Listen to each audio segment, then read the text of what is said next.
Hello everyone, welcome back to Beards, Bourbon, and Games. Since y'all liked our Xbox video so much, we're going to do some more today. No! No, no, no, no, no, no, no, no, no, no. No! My turn.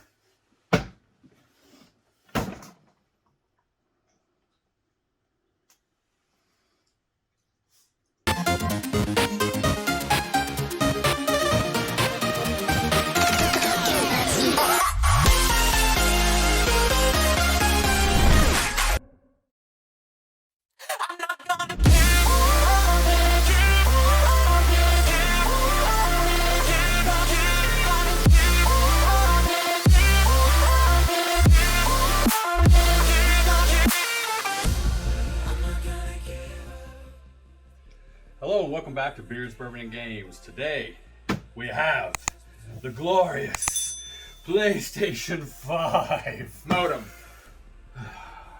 Again with that. I was so nice about the fridge when I let you all play with your nice Xbox toys. You can let me have this. Okay. So we finally got this in today. We're super excited about it. Let's get right into it. So we'll get it opened here. One thing I can tell you right off the bat, this packaging feels a lot more flimsy than the Xbox box. It's also like twice the size. You have the Xbox here? Look at the size difference here. This is crazy. All right. Wow. This feels like a paper insert over top of it. Look at that. It's almost as wide as it too. Yeah. All right, let's get Sony into ain't it. messing around. You feel better? Better. Good, good. All right. So let's get in there. Let's pull her down here. Come on in here. So we got her open. It's a box! So this is a paper insert, or a paper cutout. They did the same thing with the PS4 if I'm not mistaken. I think you're right. Let's get that out of the way. That's not important. Does it say open up this way? PlayStation logo, very important.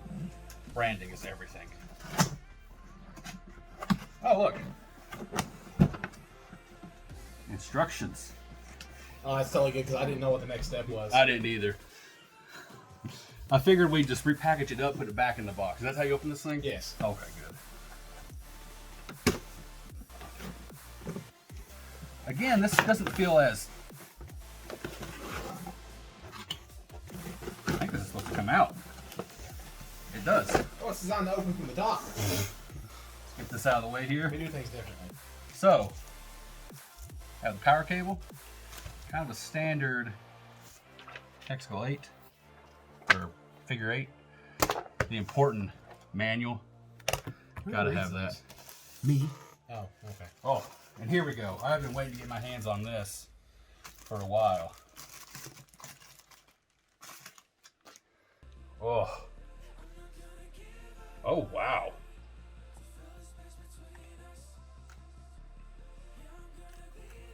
It feels amazing, actually.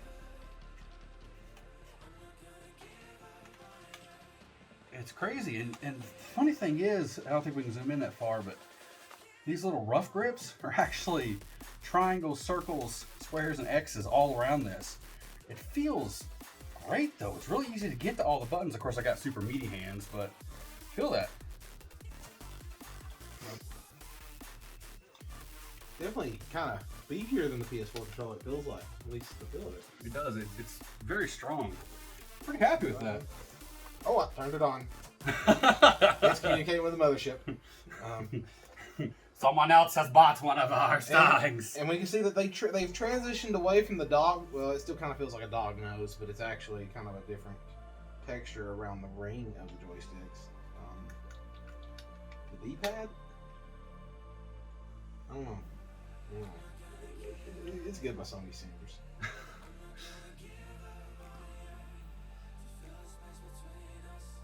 And USB-C. Yep, and of course the headphone jack at the bottom. And a built-in battery. Yes, that's a big thing over the Xbox. Built-in rechargeable battery. Controller drop. What else we got in here? Oh! Hey! Transitioned into an Xbox-like HDMI cable. Man, that's actually really nice. It's not as long as the Xbox cable though, I don't think.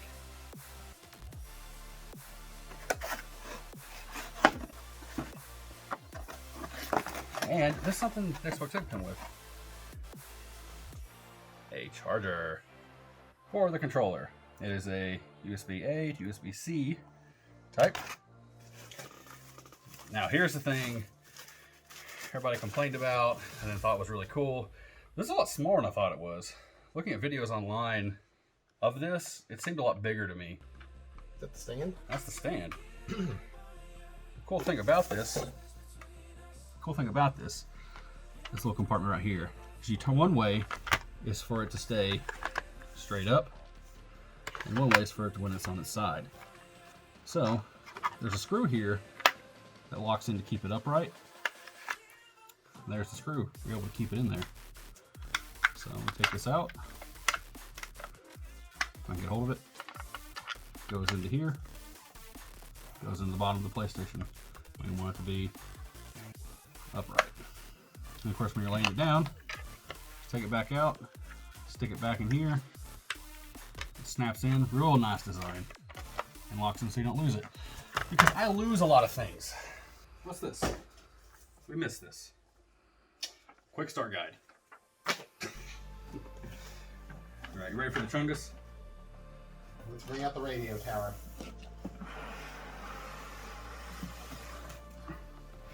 Again, this packaging. Egg crates? I mean, really? So Microsoft definitely has them in that department. Because again, it felt Microsoft's console felt like you was unveiling. Even the S, their budget console, felt like you was opening something when you opened it. Very much so. I highly agree with you. I felt safe with it too. Like Jim said in one of our videos, if a FedEx driver threw it, you could feel relatively safe that with all the foam and everything in that box, it wasn't going to go anywhere. Now, those are some pretty sturdy egg crates, but I mean, they're still paper. I kind of feel like that box could be crushed a little easier. You could field goal kick it and still crack the plastic.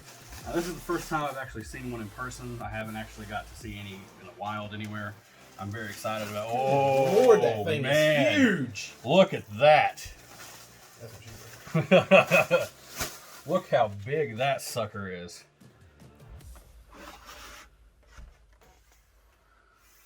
Wow. Wow, wow, wow, wow, wow.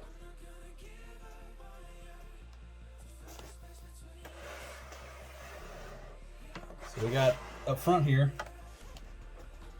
we have a USB-C right here, connector. We have a USB connector to plug your, I guess, charge up in. Eject button and power button. Again, like we talked about before, went away from the touchscreen. So That's probably a good thing, though. I think it is too. Save on cost. On the back, USB 3.0. USB 3.0, Ethernet port, one HDMI out, and the standard power cable. The PS5 can be stand up like this, or like this, but it needs the stand. See how wobbly it is? So, I've got this locked into position. On the back here, you can zoom in real close here. There's all these X's, triangles, circles, blah, blah, blah. These two squares here are where this locks into. So, right there. It makes it look like it's floating. It's pretty neat. I do not have enough room on my entertainment center to stand it straight up. It'll have to lay like this. So, the cool thing about these panels do come off. Just gotta figure out. There we go. Boom. We're getting close on this. So you have two stops here. My PlayStation logo. And then these tiny medieval stabbing spears that catch into the back of the PlayStation. And those are matte, right? Those are matte. Matte panels. The cool thing about these is the reason why it's designed like that is so you can use a vacuum to suction out lint or things that get stuck in there. It's a very cool design. It's to help you clean it faster. Because this thing is locked down. There is a disassembly video that Sony put out that is amazing. They show you why they did what they did, as far as getting it so you can keep it clean, keep it nice. It's the same thing on the other side. We can take that off too. Let's flip her over here. Should be the same exact way. Just gotta find the. There they are. Boom. Same thing. Medieval stabby spears. 2 things to catch. Is that the same fan or is that dual fans design that's got in there? This is the same fan. It pulls air from the bottom, pulls it all the way up. Here's your 4K Blu-ray drive. And right here, the big advantage over the Xbox, in my opinion, this is a expandable hard drive slot. You can use a compatible M2 SSD on these. It's a lot cheaper, it'll be a lot better for you than having to buy those Xbox expansion drives that run $219 a piece. Because you can catch it 1 terabyte on sale, anywhere from like $139.99. It just really depends on the list of compatibility ones that they bring out. I really love and dig the expansion drive. I gotta say that was well done, Sony, on your part. That will really help, especially for the digital owners. A whole lot. Even though the design is a bit odd, honestly, this about looks better than keeping the plates on. I'm not a fan of the white. Me either. Well, I do have one question though.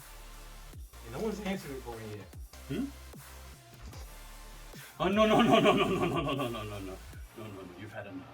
Now we're going to show you the different generations of Sony's PlayStation consoles. First thing you'll notice right away is instead of 4, we have 5 because, well, there's 5 generations, and Sony's a lot better at numbering their consoles. 1, 2, 3, 4, 5. Microsoft, pay attention. All right, so we'll go ahead and get started with the console that started it all for Sony, and this is the PlayStation, the PSX. We often call this the PlayStation 1. But that's incorrect because there's actually a model of this that's much smaller called the PlayStation 1, so it's actually referred to as the PSX. It's about that big. So what makes this console really interesting is it was designed as an in spot and released to take a stab at Nintendo. So back around the time the PlayStation was launched, Nintendo was looking to enter into the disc-based gaming scene. So they checked with a lot of companies, and they approached Sony and said, hey, we would love if you can make a CD add-on to the Super Famicom. Now, a lot of people think this is the first console to actually do disc-based gaming, but it's not. There was actually about 3 others before its time. But, where fairness is due, Sony, I think, set the standard. I agree with that. It was the most popular at the time. I mean, it's made its way through the generations. I mean, after the PlayStation 1, we came to the PlayStation 2, which had a DVD player in it, which was insane at the time. It was a really good system. I think it was, well, how much was this when it came out? It was $300, is that right? It was. Yep, $300, same as the PlayStation 1. Which made it a relatively cheap Blu-ray player at the time, which a lot of people bought and used as Blu-ray players. Now, one of the big things between these two systems, for those of you who don't know, these do not have any internal storage at all. They had a memory card system. This one used a 1 megabyte system, yes. 1 megabyte memory card, and this one had an 8 megabyte memory card. So fast, so much. The PlayStation held on with the PlayStation 2 until the PlayStation 3 dropped. They actually, like I said, they made PlayStation 1 games up until the time PlayStation 3 came out, which is very interesting. PlayStation 3 launched at 2 price points. You had I think it was a 20 gigabyte model. Yep. And that was $500. And the 60, yep, which was $600. $600. This was $500 at launch. The original PS3 was about this bigger, or about this much fatter, and about that tall. It wasn't as tall as this bad boy, but it was pretty chungus. The thing with these though is that they were the cheapest Blu-ray player at the time, which helped increase the sales of the PlayStation 3. While it didn't do as good because of the price point, it still sold a lot of them for people just buying them for Blu-ray players. And it also made it as hard as finding on launch day as one of these. Yes. So hard. With some prices going over 9,000! Sorry. After the PlayStation 3, we have the PlayStation 4. This actually came in at a much lower price point with a much better marketing team. It was what, $400. $400 for the PlayStation 4 when it first came out, and it flew off the shelves. Xbox was not doing a very good job at the time, the roof. But Phil Spencer came into the Xbox world, beefed it up, and brought out the Xbox One X, which took everybody by storm. Phil Spencer was doing all these great things, which scared Sony, and they brought out the PlayStation 4 Pro to compete with it. This is an upgraded version. This is actually what this is, the PlayStation 4 Pro. It has 4K upscaling, better hardware, just a beefier system. And it's worth noting too, as Mike mentioned there, the PlayStation had a much better launch because it launched $100 cheaper than the Xbox One, and it was stronger. The CPU in it and GPU was stronger. That brings us to the PlayStation 5, the big chungus of a boy. I am so excited to try out. There's so many things I want to do with it. I'm really excited to see where they go. It's crazy how big it is, though. I mean, they went...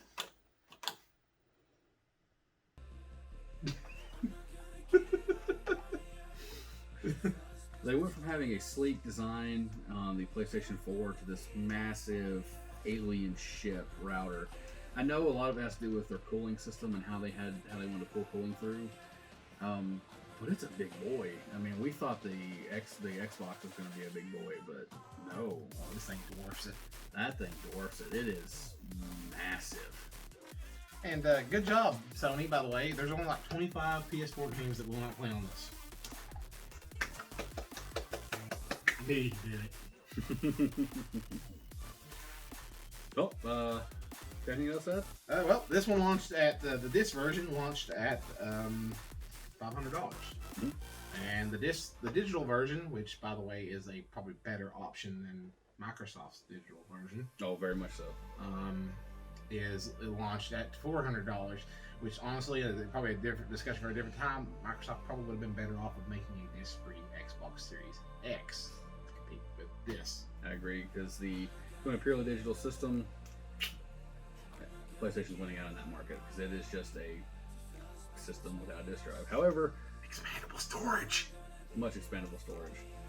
I do have to say that it is worth $100 extra in my opinion to get the disk drive because of how big games are now. Well, that's about all the time we have for today. Thanks for joining us as we unbox this behemoth of a system. I have to say, the more I look at it on its side, I like how it looks like it's floating. It's kind of a cool design this way.